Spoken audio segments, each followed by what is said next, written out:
اس بار treat کر رہا ہے، اور ان کو رجسٹریشن جو بنائے گئے ہیں، جو کیمپ بنائے گئے ہیں رجسٹریشن کے لیے، وہ سندھ کے میاڑی، جیکب آباد میں جو کراچی کا ہے سندھ، اور ساتھ جو ہے خیبر پختونخوا لنڈی کوتل کا علاقہ، خیبر کا علاقہ لنڈی کوتل گلاب گراؤنڈ، اور جمعہ خان پشاور میں یہ کیمپ قائم کیے گئے۔ پشاور میں جو کیمپ ہیں اس میں 1500 جو افراد ہیں ان کو رکھا جا سکتا ہے۔ تو یہ ناظرین یہاں پہ آپ اندازہ لگائیں کہ ان کو ایک دن میں اگر 1500 آپ ان کو ٹریٹ کرتے ہیں ان 2 کیمپوں میں، تو یہ تقریباً 40-45 ہزار کے لگ بھگ، اگر آپ روزانہ کے حساب سے 1500 اہلکاروں کو گرفتار کر کے، یا وہ رضاکارانہ طور پہ کیمپ آتے ہیں اور وہاں سے ان کو طورخم بارڈر کے ذریعے آپ ملک سے بے دخل کرتے ہو، تو 1500 اہلکاروں کے لیے آپ نے کیمپ میں گنجائش پیدا کی ہے۔ تو 1500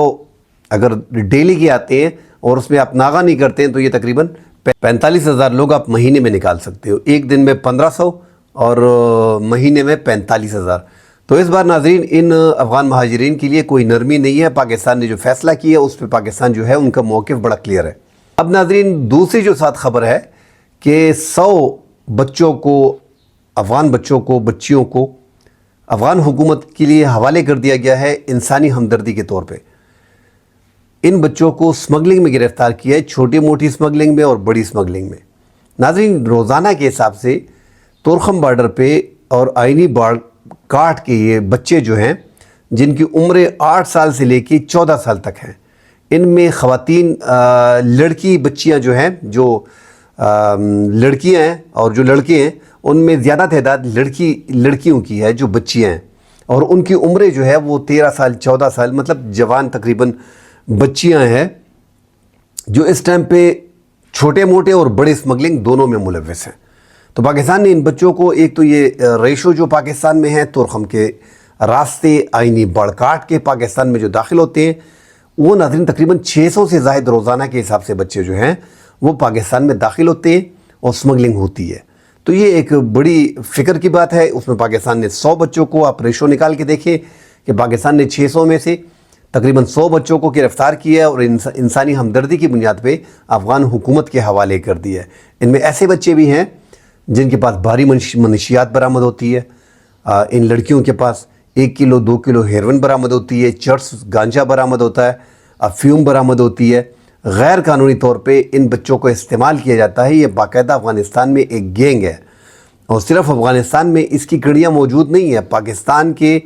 جو طورخم ایریا کے راستے ہیں یہاں پہ بھی سمگلرز موجود ہیں، اور اس سائٹ پہ بھی موجود ہیں۔ ان بچوں کو یوز کیا جاتا ہے اور پاکستان سے، افغانستان سے پاکستان میں منشیات جو ہے وہ فراہم کی جاتی ہے۔ دیگر چھوٹے موٹے جو کپڑوں کے اور دیگر سامان کی سمگلنگ جو ہوتی ہے وہ بھی باقاعدہ سے ہوتی ہے۔ پاکستان جو سفر کر رہا ہے، ایک تو آپ منشیات یہاں پہ لے کے آ رہے ہو، پاکستان میں ویسے بھی کلاشن کوف اور اسلحے کا کلچر پٹھانوں میں زیادہ ہے، یہاں پہ منشیات کا بھی زیادہ تر اثر جو ہے وہ افغانستان سے ہوتا ہے۔ ہیروئن اور چرس جو ہے اور افیون یہ آتی ہے، اور یہ اب جو شیشہ وغیرہ شروع ہو گیا ہے، یہ جو کرسٹلز ہیں، کیا بولتی ہیں،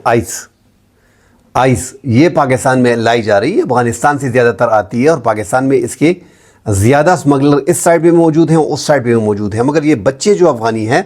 ان کو استعمال کیا جاتا ہے، اور میں جوان لڑکیاں بھی ہوتی ہیں۔ تو اس پہ اب ریشو آپ دیکھ لیں کہ 600 650 بچے روزانہ کے حساب سے اس آئینی باڑ کو کراس کرتے ہیں اور پاکستان میں سمگلنگ کرتے ہیں، اور اس میں 50 55 60 100 کے قریب پاکستان گرفتار کر لیتا ہے۔ جن بچوں کو دیکھا جاتا ہے تو پھر انسانی ہمدردی کی بنیاد پہ افغان حکومت کے حوالے کیا جاتا ہے۔ تو پاکستان سفر کر رہا ہے، سمگلنگ سے منشیات آ رہی ہیں، شدت پسندی ہو رہی ہے، ان چیزوں کو بارڈر پہ سٹرکٹلی کنٹرول کرنا پڑے گا، بڑی احتیاط کرنی پڑے گی۔ افغان حکومت سے بھی یہ مسئلہ ان کے ساتھ بھی اٹھانا پڑے گا، کیونکہ اس سائڈ پہ وہ دیکھ رہے ہیں اپنے بارڈر کو مینیج نہیں کر رہے، اور جگہ جگہ پہ باڑ کو کاٹا جاتا ہے، شدت پسندی پاکستان میں ہوتی ہے، سمگلنگ بھی کافی تعداد میں ہوتی ہے، منشیات یہاں پہ آ رہی ہیں۔ تو یہ ایک بڑی ایشو ہے اس ٹائم پہ، اور پاکستان کو بڑا سیریسلی اس کو دیکھنا پڑے گا۔ ناظرین تیسری جو ساتھ خبر ہے،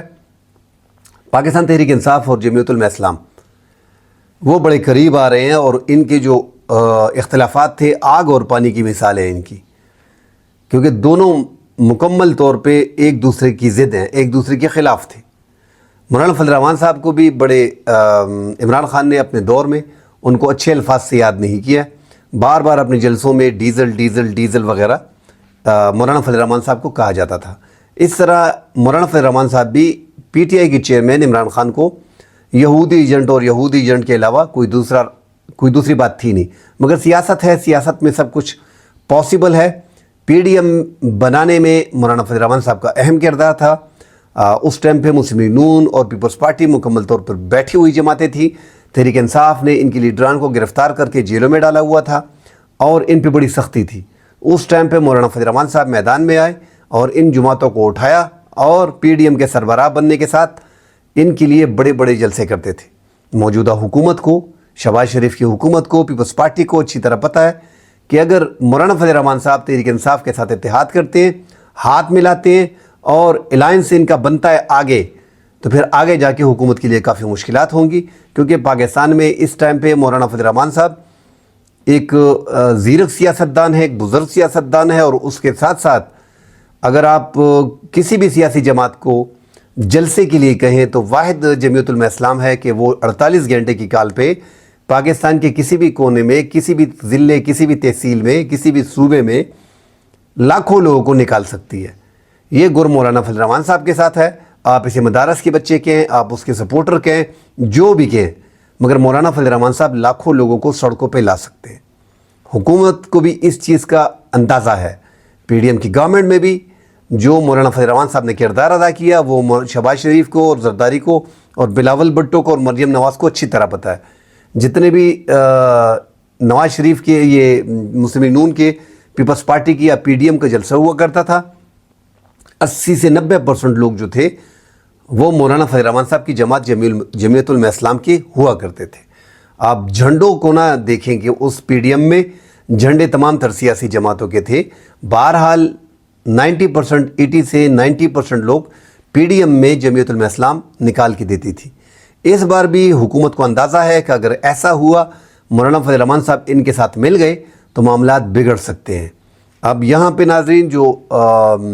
الائنس اپوزیشن کا بننے جا رہا ہے، ایک طرف تو عمران خان نے اچکزئی کو، سینئر پولیٹیشنز ہیں، بلوچستان سے ان کا تعلق ہے، ان کو جو ہے کامپرس پارٹی کے سربراہ ہیں، ان کو الائنس کا جو ہے وہ چیئرمین بنایا ہوا ہے، اور مولانا فضل الرحمان صاحب اگر اتحاد میں شامل ہوتے ہیں تو پھر لیڈ مولانا فضل الرحمان صاحب اور اچکزئی ان میں مسئلہ آئے گا، اور ڈیفینیٹلی مولانا فضل الرحمان صاحب اچکزئی کے نیچے یا تحریک انصاف کے دیگر لیڈروں کے نیچے الائنس کو آگے نہیں لے کے جائیں گے۔ تو اب بات ہو رہی ہے کہ مولانا فضل الرحمان صاحب کو سربراہی دی جائے گی۔ اگر بات بنتی ہے سیٹ ایڈجسٹمنٹ کے بارے میں، کیونکہ مولانا فضل الرحمان صاحب ایک کام کرتا ہے تو وہ پورا کرتا ہے۔ ایسا نہیں ہے کہ وہ تحریک انصاف کے ساتھ جو اتنی دوریاں تھیں اتنی آسانی سے اس کے ساتھ مل لیں گے۔ ایک تو اس کو عوام کی نبض کا اندازہ ہے کہ ملک میں جو بھی حالات ہیں، عمران خان کا بیانیہ جھوٹا ہے، عمران خان کا بیانیہ سچا ہے، عمران خان کے جو بھی اس ٹائم پہ پاکستان میں اس کا بیانیہ ہے تو اس کو عوام میں پذیرائی حاصل ہے۔ اور یہ بات 8 فروری 2024 کے انتخابات میں سامنے آئی کہ عمران خان عوام میں پاپولر ہے، اس کی پاپولرٹی ہے، مقبولیت اس کی نہیں تھی۔ اپوزیشن اسٹیبلشمنٹ سے اس کی ٹسل چلی آ رہی تھی، اسٹیبلشمنٹ کو عمران خان قبول نہیں تھے، ان کی جتنی بھی اکثریت تھی وہ قبول تھے نہیں، اس لیے وہ آج اپوزیشن میں۔ اس سے پہلے اسٹیبلشمنٹ کو نواز شریف قبول نہیں تھا، اس پہ پاناما کے کیسز تھے، ان کو کیسوں میں جو ہے کامہ نکالنے پہ جو ہے وہ سیاست سے آؤٹ کرنے کی کوشش کی گئی، اس کو مائنس کرنے کی کوشش کی گئی، پھر ان کو جو ہے وہ لندن بھجوایا گیا۔ اب وہی جو ہے اسٹیبلشمنٹ، نواز شریف، شہباز شریف ان کو قبول ہے، پیپلز پارٹی ان کو قبول ہے، مگر اسٹیبلشمنٹ کو عمران خان قبول نہیں ہے۔ تو ٹائم کی بات ہوتی ہے ناظرین، اور حکومت کو اور اسٹیبلشمنٹ کو اچھی طرح پتہ ہے اگر مولانا فضل الرحمان صاحب عمران خان کے ساتھ مل جاتے ہیں اور ان کی سیٹ ایڈجسٹمنٹ ہوتی ہے آگے جا کے، اور کوئی معاہدہ ان میں طے پاتا ہے اور لیڈ اپوزیشن کو مولانا فضل الرحمان صاحب کرتے ہیں، تو پھر جو راستہ ایک ہی بچتا ہے عمران خان کو باہر نکالنے کا، تو وہ مولانا صاحب کے تھرو جو ہے وہ راستہ گزرتا ہے۔ اگر مولانا فضل الرحمان صاحب اکڑ جائیں، اس چیز پہ اڑے رہیں کہ عمران خان کو باہر نکالنا ہے، تو پھر عمران خان اور یہ تحریک انصاف اچھی طرح جانتی ہے کہ اب جو انہوں نے آس لگائے بیٹھے تھے تحریک انصاف والے کہ ڈونلڈ ٹرمپ جو ہے وہ کچھ کرے گا، اب بھی پاسبلٹی ہے کہ وہ کوئی راستہ نکال لے، کیونکہ انہوں نے کمپین میں اور بڑے واضح انداز میں کہا تھا کہ میں عمران خان کے لیے کچھ کرے گا جب اقتدار میں آؤں گا. دوسرا جو ریپبلکن پارٹی ہے ڈونلڈ ٹرمپ کی اور ڈیموکریٹس ہیں، ایک تو بل پیش کر دیا گیا ہے، ہو سکتا ہے وہ بل پاس ہو، مگر مشکل لگ رہا ہے کہ جو آرمی چیف ہے عاصم منیر اس پہ پابندی لگائی جائے، اسٹیبلشمنٹ سے پوچھا جائے جو جمہوریت پاکستان میں ہے اس جمہوریت ایکٹ کو پاکستان کو جو ہے وہ نقصان پہنچانے کی کوشش کی جا رہی ہے، ان پہ پابندیاں لگائی جائیں اور ان کو امریکہ آنے پہ بین کیا جائے اور عمران خان کو رہا کیا جائے. ایسا بل جو ہے وہ پیش کر دیا گیا ہے جس کا پاس ہونا مشکل لگ رہا ہے. مگر تحریک انصاف نے جو آس لگائے بیٹھے تھے ڈونلڈ ٹرمپ سے، تو ڈونلڈ ٹرمپ جو ہے وہ ایک شخصیت کے لیے پاکستان کی اسٹیبلشمنٹ سے ٹسل نہیں لے سکتے، کیونکہ ان کو پاکستان کی اسٹیبلشمنٹ کی بہت ضرورت ہے. جیسا کہ پاکستان کی اسٹیبلشمنٹ نے موسٹ وانٹڈ، جو امریکہ کو موسٹ وانٹڈ شریف ایک داعش کا جو اہلکار تھا، دہشت گرد تھا، جو ان کو مطلوب تھا، وہ پاکستان نے پاک افغان بارڈر پہ بلوچستان میں گرفتار کر کے تحفے کے طور پہ جو ہے ڈونلڈ ٹرمپ کو دیا تھا. تو ڈونلڈ ٹرمپ سمجھتا ہے کہ پاکستان کی اسٹیبلشمنٹ آگے جا کے جو ہے افغان حق کے حوالے سے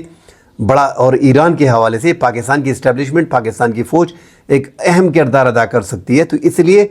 وہ اسٹیبلشمنٹ کو ناراض نہیں کرنا چاہتے. بہرحال کیونکہ مولانا فضل الرحمان صاحب میں وہ گر موجود ہے اور وہ شہباز شریف اور زرداری اور اسٹیبلشمنٹ اچھی طرح جانتے ہیں. اگر مولانا فضل الرحمان صاحب نے ہاتھ ملا لیا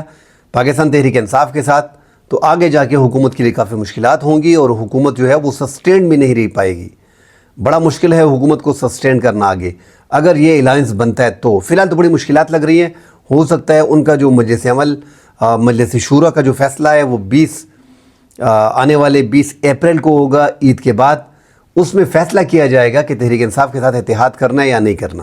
اگر تحریک انصاف کے ساتھ اتحاد نہیں کرتے اور علیحدہ سے ایک تحریک چلاتے تو پھر تحریک انصاف کے چیئرمین عمران خان جو ہے وہ لمبے عرصے کے لیے جیل میں رہیں گے، کیونکہ مولانا اس حکومت کے خاتمے کے لیے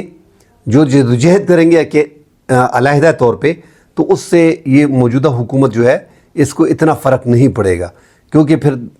جو مولانا فضل الرحمان صاحب ہے اس کی جماعت کو ایک طبقے کے طور پہ دیکھا جائے گا. اور اگر تحریک انصاف کے ساتھ اکٹھے، محمود خان اچکزئی کے ساتھ اکٹھے اور دیگر سیاسی جماعتوں کے ساتھ اکٹھے جا کے، جس طرح پی ڈی ایم کی تحریک تھی، اس کو ایک الائنس بنا کے آگے لے کے جاتے ہیں موجودہ حکومت کے خلاف، پھر عمران خان کی بھی باہر نکلنے کی چانسز ہیں اور موجودہ حکومت کے لیے مشکلات بھی کھڑی کر سکتے ہیں. کل انشاءاللہ اگلے پروگرام میں حاضر ہوں گے. فی الحال کے لیے اجازت دیجیے. اللہ حافظ.